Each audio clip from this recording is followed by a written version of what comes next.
गढ़ जी प्रार्थी होती अनिल मेहर और बलांगीर नरसिंह मिश्र पुओ समरेन्द्र मिश्र प्रतिक्रिया आसुची शुणा। प्रथम तो मोर पार्टी मोर नेता राहुल गांधी सभापति एआईसी सभापति मल्लिकार्जुन खड़गे मोर नेता पीसीसी सभापति शरद पट्टनायक आमर विधायक दल नेता नरसिंह से धन्यवाद देमी से मोर पर भरसा करिछन। पाटनागढ़ कन्स्टिट्युएन्सी दीर्घ 30 वर्ष जेन प्रकार दुर्नीति चली लोक अतिष्ठ हो गले ताके प्रकृत योद्धा गोटे देवार लगे जेन निर्णय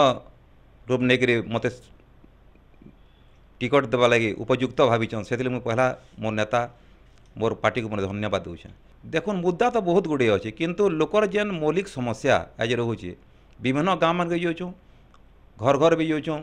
आम रथ जेन बुल्ला बेले घरे घरे कौन घर घर हाथ में आम प्रत्येक डोर एप्रोच करूँ